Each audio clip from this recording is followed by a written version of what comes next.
Then First Consul but soon-to-be Emperor Napoleon Bonaparte ordered in March 1803 a squadron of French warships to sail east to disrupt the British trade network.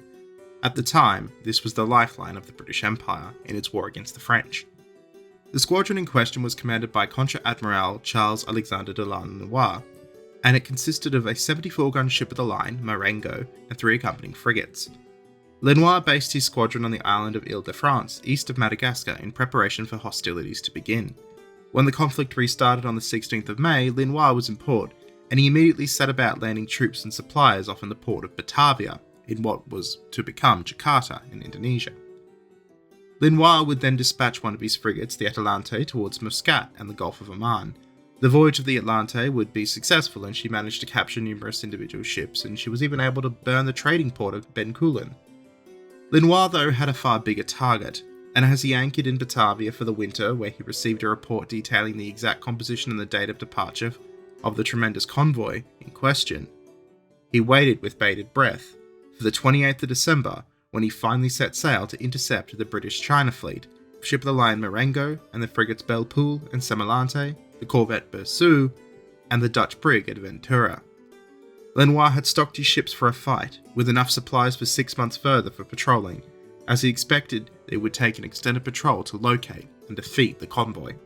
If he succeeded, it could possibly change the whole trajectory of the Napoleonic Wars.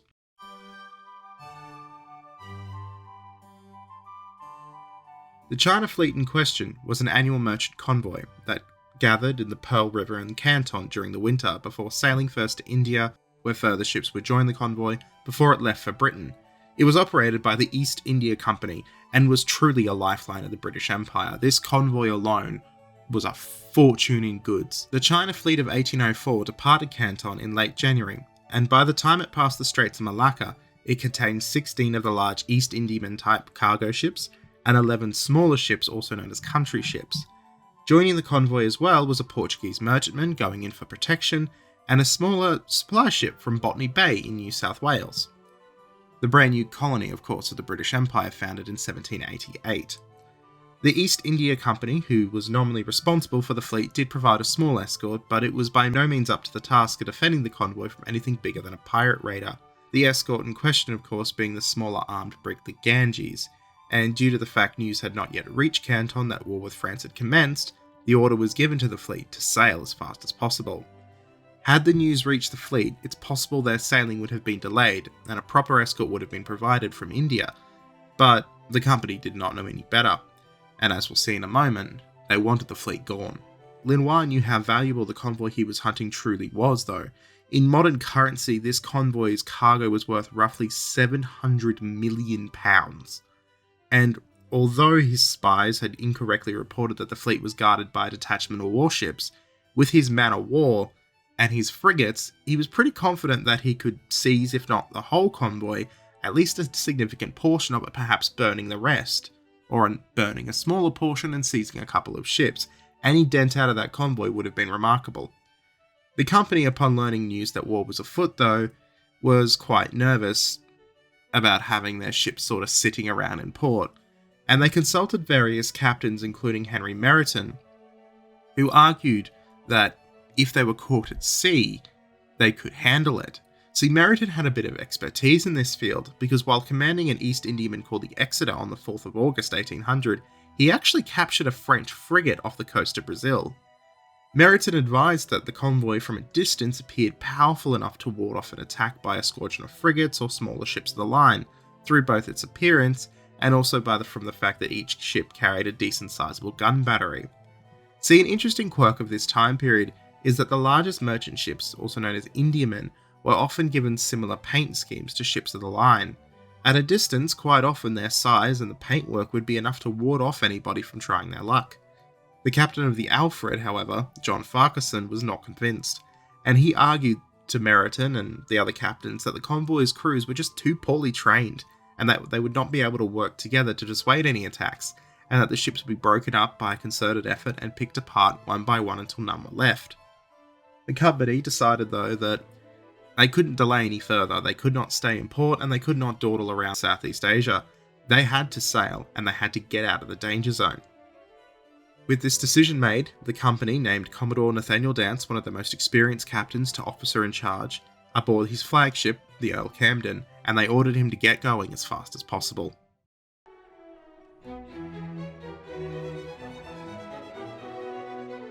At approximately 8 in the morning on the 14th of February 1804, the convoy was beginning to transit the Straits of Malacca, with the island of Pulo Ora in sight to the south-southwest. All of a sudden, the Royal George raised a signal that 3 sets of sail were spotted approaching from the direction of the island itself. Linois had succeeded.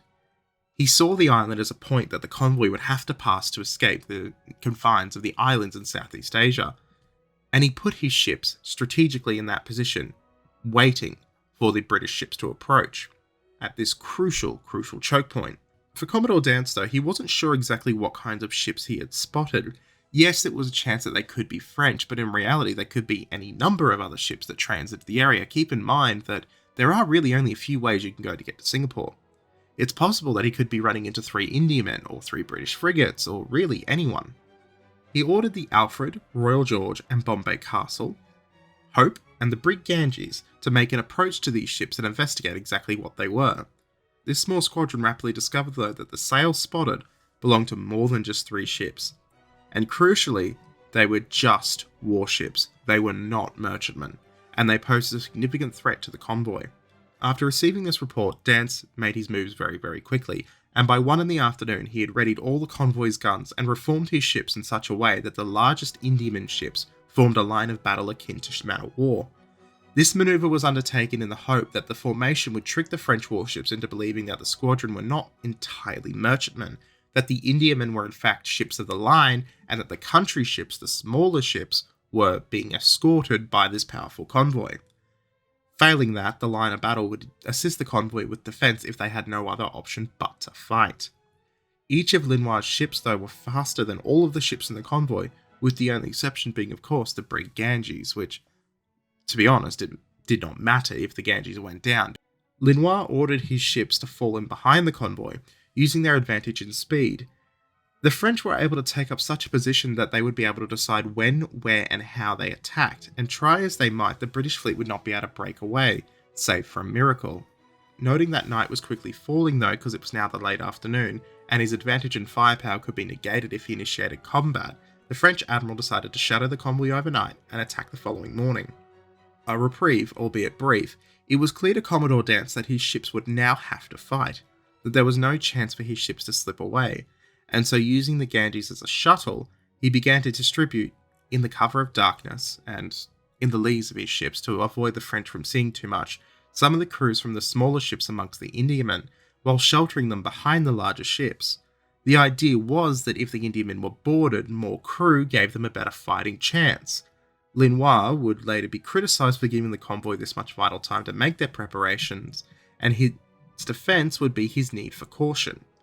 He was later quoted as saying, and this is translated by William James, "If the bold front put on by the enemy in the daytime had been intended as a ruse to conceal his weakness, he would have profited by the darkness of the night to endure to conceal his escape, and in that case should have taken advantage of his manoeuvres.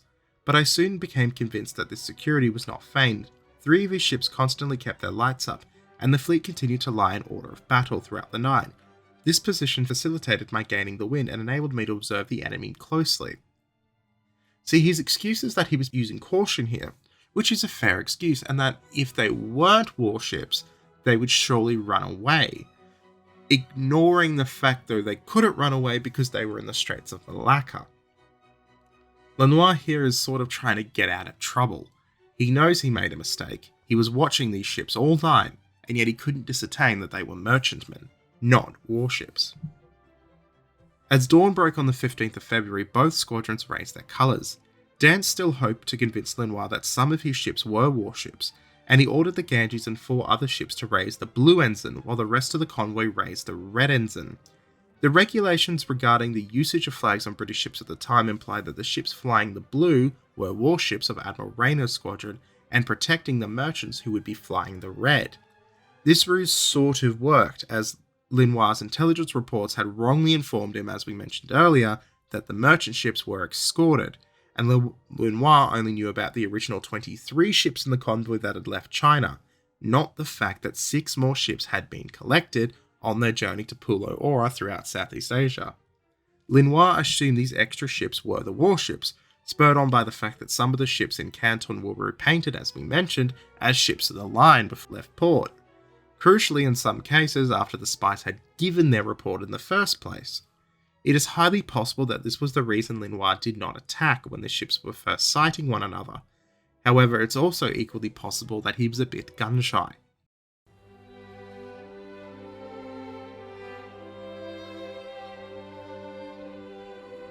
At 9 o'clock in the morning, the French ships were still standing off and observing. Their reluctance to attack, according to Linois, was again to gauge the nature of the enemy's performance. At this point, Dance reformed his ships into a sailing formation to try and get his convoy further into the straits before the French. This move, however, backfired, as Linois now saw the convoy as less of an intimidating threat, and thus he moved in for the kill. By 1 PM, 24 hours after Linois had made his approach and Dance had readied the convoy, it was clear that the faster ships under Linois were in danger of cutting the convoy in two and isolating the rear, giving the French half the convoy as a prize, which is exactly what they would have been going for. It is unlikely, thinking that they were sort of warships, that Linois thought he could take the whole convoy at this point, and instead he probably wanted to isolate and take part of it, or at least burn part of it. Dance was quick to react though. He saw the move by Linois and ordered the lead ships to tack and cut the French line in a really aggressive move. 15 minutes later, the French ships opened fire on the Royal George, who was at the time leading the British charge. The next 4 ships in line, the Ganges, Earl Camden, the flagship, Worley and Alfred, returned fire. Unfortunately, the Ganges fired first upon the Royal George in error, but this was quickly corrected. Keep in mind they were just merchant sailors. The captain of the next ship in line, Hope, too eager to engage, actually rammed the Worley, forcing both ships to retire and untangle their rigging. The ships leading the charge exchanged fire with the superior French ships for approximately 40 minutes, with neither side inflicting significant damage upon the other, the only damage being really just superficial. At 2 PM, Linois abandoned the action and ordered the full sail eastwards away from the convoy. Not wanting his ruse to be uncovered, Commodore Dance ordered the ships flying the Blue Ensign, specifically only the Blue Ensign, to give chase, leading them after the French squadron in the Earl Camden. Even though none of the ships under his command could hope to catch the French, the hope was that this show of force would convince the French that the British man-of-war were after them and they shouldn't return. The chase lasted about 2 hours, with Hope coming the closest to Aventura, but being unable to overhaul the smaller, faster brig. At 4 PM, with light starting to give, Dance realised his ships giving chase were in danger if the French turned their ships around and doubled back. There was little hope that his ships could actually win any engagement. After all, they only looked like warships, they weren't actually warships. They neither had the guns nor the complement or crew to stand much chance, so he ordered them to rejoin the fleet. 4 hours later, with darkness completely gathering around, the convoy had entered the straits completely and dropped anchor. On the 28th of February, the ships of the line, HMS Scepter and HMS Albion, joined the convoy as a proper escort and protected it from then until St. Helena in the South Atlantic, where they were relieved by HMS Plantagenet, who remained with the convoy until it reached Britain. The convoy would, after Pulo Ora, not encounter any further incident in its homeward journey, delivering its rich cargo unmolested. Meanwhile, Linois returned to Batavia after the action, arriving after an uneventful several days where he was delighted to discover the Atlante. After resupply and detaching Aventura, Linois sailed for his base in Ile-de-France, where he would arrive on the 2nd of April. Linois would then receive much criticism for his actions before, during and after the Battle of Pulo Ora. In an attempt to explain himself after the fact, he would state the following: "The ships which had tacked and rejoined those which were engaging us, and 3 of the engaging ships manoeuvred to double our rear, while the remainder of the fleet crowding the sail and bearing up evinced an intention to surround us. By this manoeuvre the enemy would have rendered my situation very dangerous. The superiority of his force was ascertained, and I no longer had to deliberate on the part I should take to avoid the consequence of unequal engagement. Profiting by the smoke, I hauled up to port, and steering northeast, I increased distance from the enemy, who continued the pursuit of the squadron for 3 hours, charging at it several broadsides." Linois was soundly beaten. The ruse had worked. Dance had played the game, and he had won. The Battle of Pulo Ora, it must be remembered, was a naval engagement between trading company ships and a sovereign power, and the trading company, the merchants, had managed victory. This is the modern equivalent of a cargo ship owned by Amazon beating a warship owned by a foreign power. Or a cruise liner beating the Venezuelan Navy, yeah, that happened. The power and prestige held by the East India Company at this point was almost unfathomable. Interestingly, this battle features heavily in the third book of the Aubrey Maturin series, HMS Surprise, where Jack in HMS Surprise takes the place of the escort and fights off the French squadron. That series, of course, being the inspiration for this channel's name. Lenoir, funnily enough, chose the lesser of two evils. He ran when he should have probably fought, because had he stayed and fought, there's no doubt he would have taken the convoy.